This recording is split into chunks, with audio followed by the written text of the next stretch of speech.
que a infiltração da igreja ia da base até o vértice. Inclusive, iam colocar um papa, né, deles, né? Naquela época ele fala ali que sempre teve um papa, né? Porque da linhagem lá de Gregório de Gregório XII, né? De Urbano VI.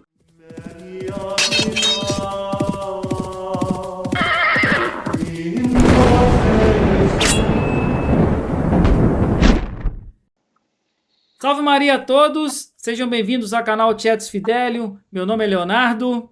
Salve Maria a todos, sejam bem-vindos. Meu nome é Marcelo. Pessoal, hoje neste vídeo, eu e o Marcel vamos trazer para vocês um assunto que é bastante controverso na história da igreja, mas que tem muito a ver com o que nós vivemos hoje em termos de crise na igreja católica.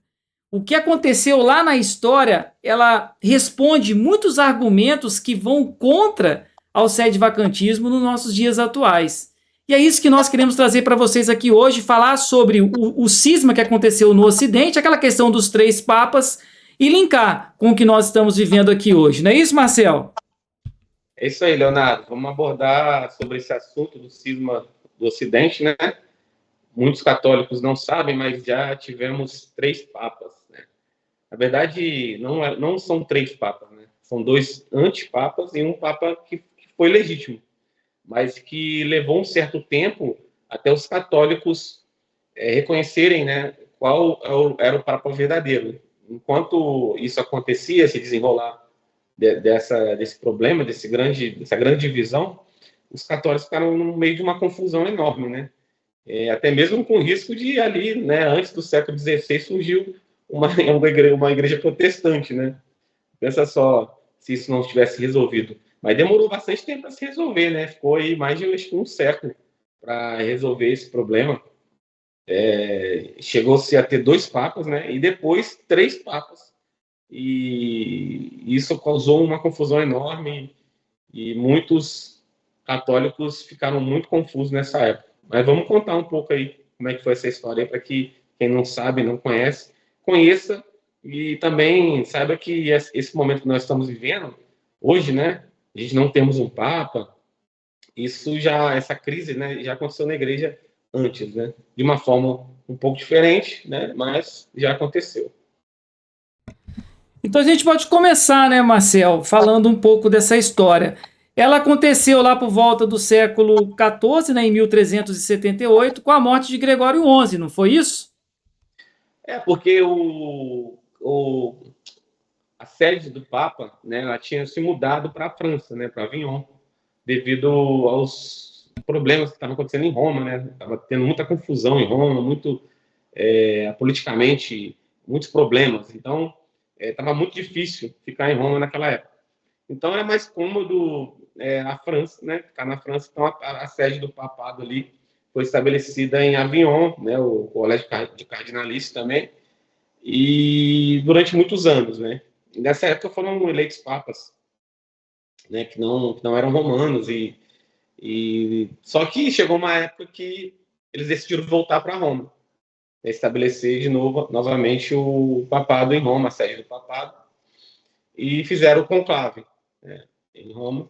Só que os romanos, né, já não queriam mais um papa francês e começaram a pressionar, né, no conclave, a eleição de um papa romano, italiano, e houve, né, a eleição do papa italiano, conforme eles queriam. Né, e foi o papa Urbano VI.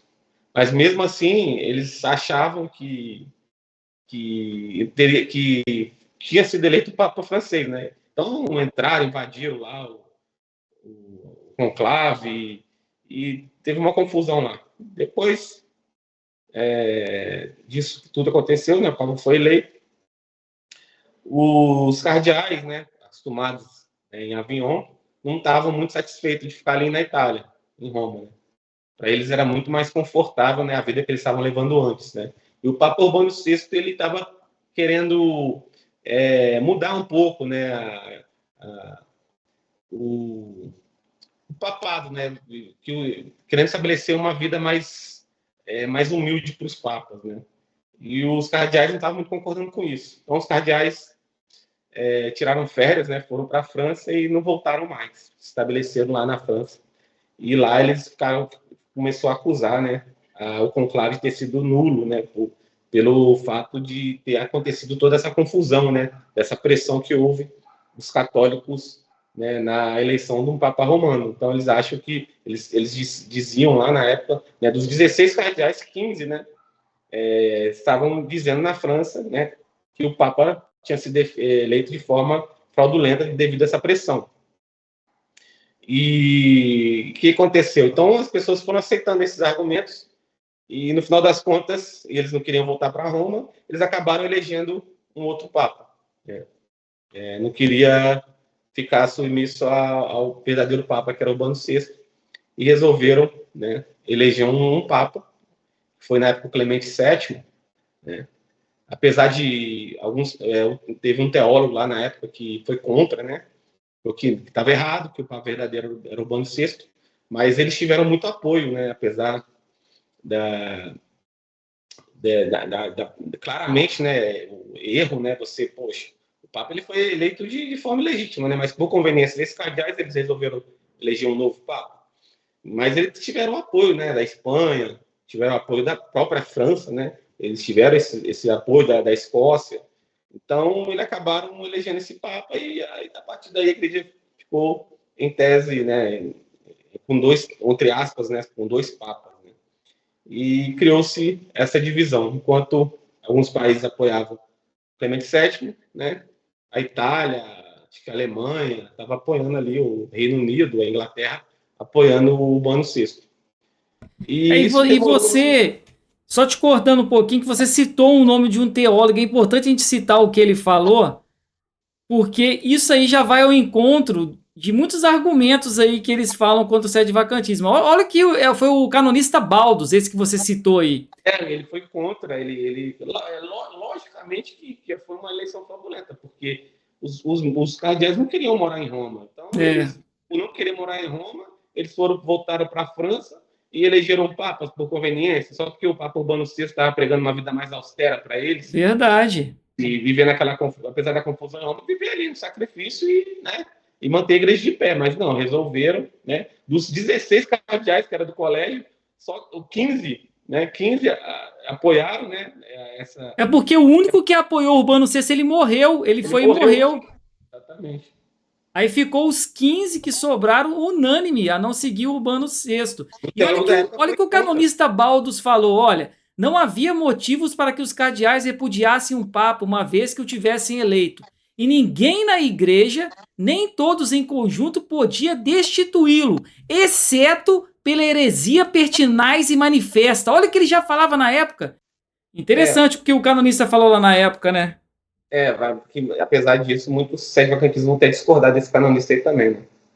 Que o Papa ele não pode, em tese, cair em heresia, não pode. Então, vai ter aquela confusão toda também. Mas, apesar disso, aí o que aconteceu? Os anos foram se passando, o Papa Clemente VII morreu, o Papa Urbano VI também morreu. Algumas achavam que com a morte desses papas haveria alguma possibilidade de unificar, né, realmente, novamente a igreja em torno de um papa. E só que não foi acontecer. Depois do Urbano VI, acho que foi Bonifácio, né? Bonifácio IX. E o Clemente VII lá, acho que foi Bento XIII. E Bento XIII, inclusive, foi, né, o que é da França, né, o antipapa, ele foi apoiado por São Vicente Ferrer. Né? São Vicente Ferrer defendeu Bento XIII como papa legítimo. E o São Vicente Ferrer não por isso deixou de ser santo, né? É porque, na época, até um santo, né, uma pessoa que operou milagres, como São Vicente Ferrer, ele errou. Ele errou ao ter apoiado Bento XIII como Papa legítimo. Né? Aí depois, o Bento XIII também morreu, né, na época, morreu, acho que sucedeu, não estou lembrado aqui quem sucedeu o Bento XIII. Mas, para piorar a situação, para piorar mais a situação ainda, né, diante de toda a confusão, foram estabelecidos, né, os cardeais da França e os cardeais de Roma. Né? Mas, para piorar a situação estava tão problemática que os governos, né, estavam pressionando, né, porque os governos eram bem católicos na época, e pressionou para que a situação resolvesse. Então, com o apoio de alguns governos, dos próprios cardeais da época, os cardeais resolveram, eles, né, tanto de Roma quanto da França, fazerem um conclave, né, para eleger o Papa.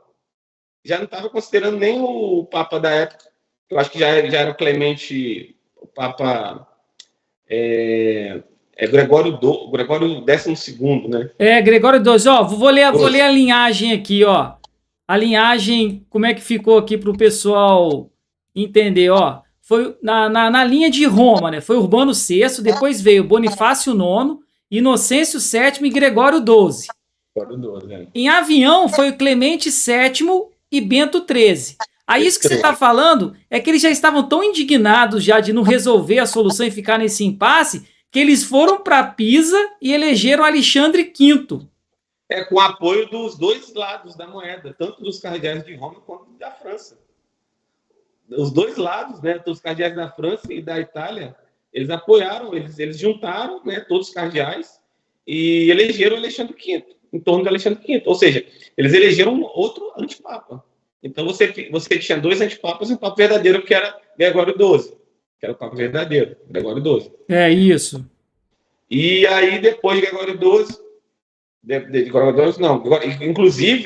inclusive Gregório XII teve muito pouco apoio, tá? Ele ficou praticamente sozinho. Pra você ver como é a situação, né? Ele sendo Papa, ele teve menos apoio, né? Não tinha ninguém apoiando ele. Né? E ele era o verdadeiro Papa. Porque todos se ficaram em torno do Alexandre V. E depois do Alexandre V veio quem? Veio João XXIII. Ironicamente, veio João XXIII, que na época até convocou um concílio, né? O concílio de Constança. Não é verdade? Depois de Alexandre V, né?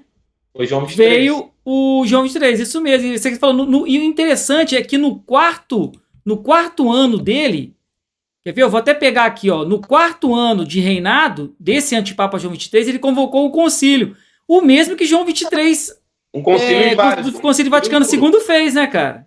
Um concílio nulo, porque ele não era papa, ele não podia. Um concílio nulo, né? E depois morreu também, né? Depois de um ano do concílio, morreu, né? Igual o João XXIII aí, mais atual, né? Pra você ver que bagunça, né? E isso aí durou o quê? De 1378 a 1417, aproximadamente 40 anos. Aí as pessoas falam, nós já estamos aí há 70 anos, o Deus não permitiria isso, mas a história mostra, né, cara? Pois é. Aí depois de um tempo, né? Toda essa confusão, que foram reconhecer que realmente o Papa verdadeiro era o Gregório XII, né? Que não era, que não tinha como, né? E aí João XXIII morreu, o Bento XIII também faleceu, e foi reconhecido aí o Gregório XII, a igreja reconheceu, Gregório XII era o Papa, e enfim acabou toda essa confusão na época. Não, só que aí tem um detalhe interessante, não sei se você chegou a ver essa parte. Gregório XII, quando veio o concílio de Constança, com o antipapa João XXIII, que ele, a princípio ele era considerado falso. Aí depois, quando começaram a resolver as coisas, na verdade João XXIII ele não morreu, né? Ele foi destituído pelo concílio. Aí entrou em negociação com Gregório XII, que renunciou. Só que Bento XIII ele não quis renunciar. Só que ele perdeu muita força. O próprio povo parou de segui-lo. Aí o concílio foi e elegeu Martinho V. Aí esse sim foi o Papa válido da época lá. Pois é, Bento XIII teve até sucessores depois. Só que não foi realmente, não foi para frente, né? Graças a Deus. Aí teve um concílio de Constância que se resolveu toda essa questão, né? Aí elegeu Martinho V e a igreja seguiu, né, graças a Deus, com o Papa verdadeiro, né? Mas dá para tirar muitas conclusões, né, com toda essa história, né? Que a igreja, ou seja, crises, né, sempre aconteceram na igreja em relação ao Papa. É uma crise que nós estamos vivendo hoje também. Então, assim, não é uma coisa que... É uma coisa que, para a gente, assim, às vezes parece muito tempo, né? Tipo, pensar, tem 60 anos. Mas para pensar aí também, essa confusão aí também demorou bastante tempo, né? O cisma do Ocidente na época, né? O que quem pode tirar de conclusão, ó? Que antipapas podem existir, antipapas podem residir em Roma, todos os cardeais eles podem seguir um antipapa e a maioria dos teólogos também podem ficar a favor de um antipapa. E engraçado que naquela época ninguém via solução também para aquela situação. Olha que interessante. É o que nós vivemos hoje, né? Ninguém vê solução para isso. E a igreja achou uma solução na época, né?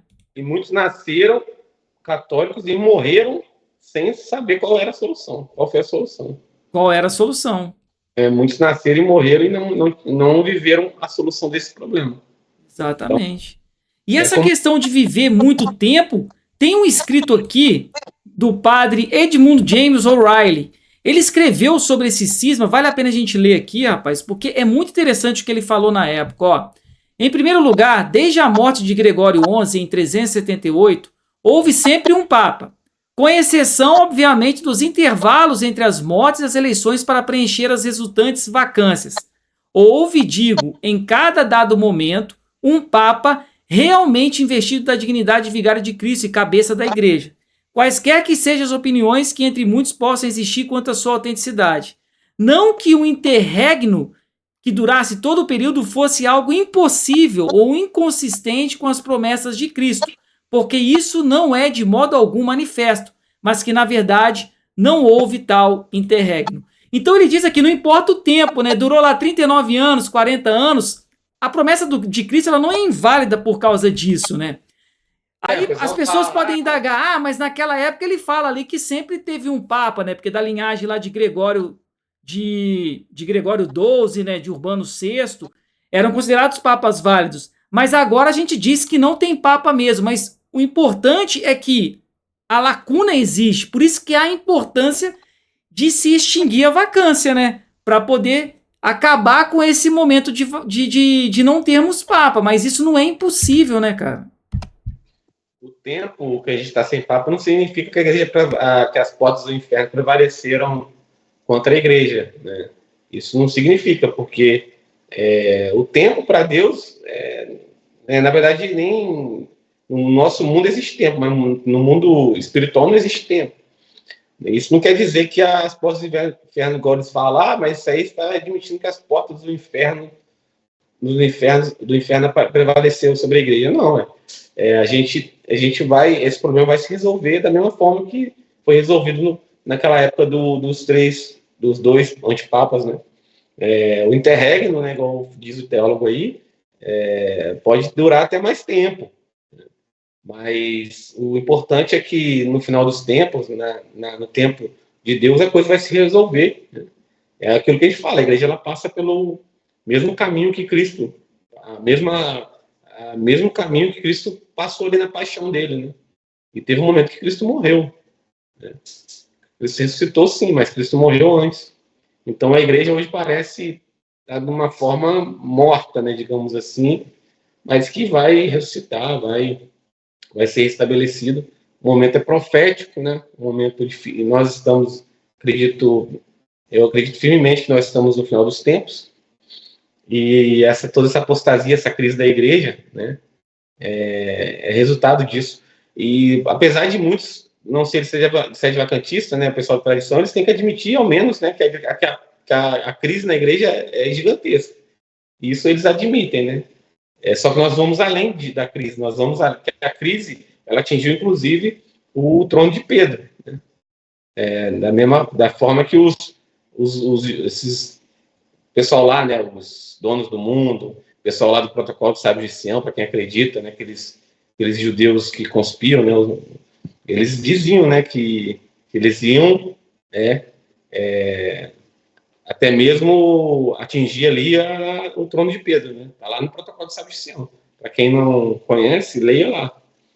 Que a infiltração da igreja ia da base até o vértice. Inclusive, iam colocar um papa, né, deles, né?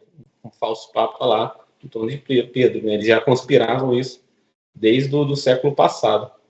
E isso aconteceu, mas a igreja vai sair vitoriosa no final dos tempos, né? No tempo de Deus, nós estamos aí para justamente lutarmos, né? E ajudarmos aí, né? Nas nossas limitações, né? O que nós temos aí, ajudar para que tenhamos o estabelecimento aí do papado. Para a gente caminhar para o final, você falou do interregno aí, né, do intervalo.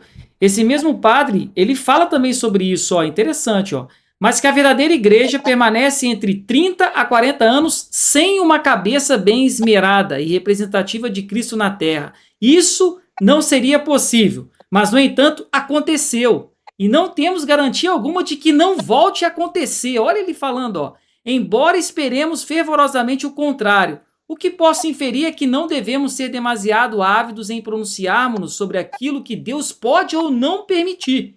Sabemos com absoluta certeza que Ele cumprirá as suas promessas. Tá vendo? Ele está sendo profético, falando que poderia acontecer, ó, e é o que acontece hoje, cara. Olha que interessante, né?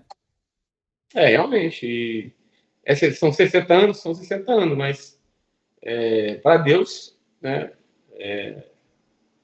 1000 anos é um dia 1000 anos, né? Como diz a Sagrada Escritura. Então, uma hora eu acho que, assim, eu acho não, né? A gente tem que ter certeza que esse problema vai se resolver. A gente não sabe como, para a gente parece impossível, mas para Deus nada é impossível.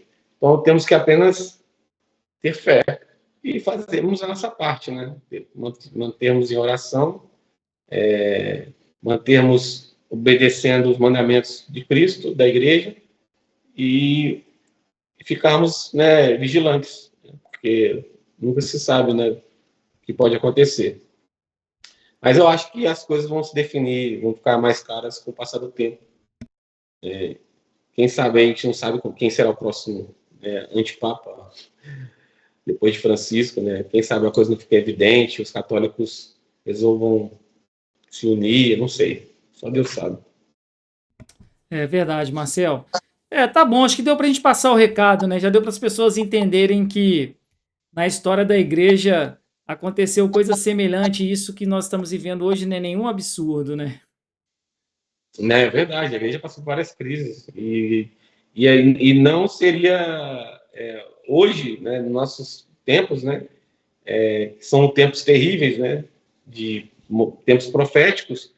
Não seria agora que a igreja passaria por um momento tranquilo, né, de mar tranquilo, né? Não agora nesses tempos, né? Nesses tempos onde a modernidade, né, onde a imoralidade, tudo isso está bem presente na nossa sociedade, não seria agora que a igreja não seria atingida também, né? E tudo isso é consequência, né, de tudo que está acontecendo hoje nos nossos tempos, consequência de tudo que aconteceu na igreja. Então, hoje é muito mais provável, né, que a igreja passaria por esses problemas próximo ali da vinda de Cristo, né? Então, é o final dos tempos, é a batalha final. Eu acho que o momento, infelizmente, ele acaba sendo fértil para que isso acontecesse na igreja, né? E estamos aí, né? A esperança de que tudo se resolva. Então é isso, né, Marcel? Quer deixar uma palavra final aí para a gente terminar esse vídeo de hoje? Só deixar, pedir o pessoal se inscrever no canal, compartilhar, falar que a gente ainda não voltou para o estúdio, mas as obras lá, né, estão O estúdio está indo, daqui a pouco está pronto lá, né? Mas eu espero que logo, né? Mas tá igual o pessoal fala, obra de igreja, né? Mas na hora que estiver pronto, a gente volta, vai ser melhor, né? Já poder chamar pessoas e uma estrutura melhor, as pessoas gostam mais, né? Acabam clicando mais, acompanhando mais. Mas mesmo assim, pessoal, entra lá no nosso site também, né? O www.chasfidele.com.br, nos apoia aí com sua inscrição e com seu compartilhamento, a gente é muito importante. Então é isso, pessoal. Ficamos por aqui. Mais um vídeo aí para vocês. Com certeza vamos tentando trazer mais conteúdos aí no canal e na medida que Nossa Senhora e Jesus nos ajudar. Fique com Deus então. Até a próxima. Salve Maria.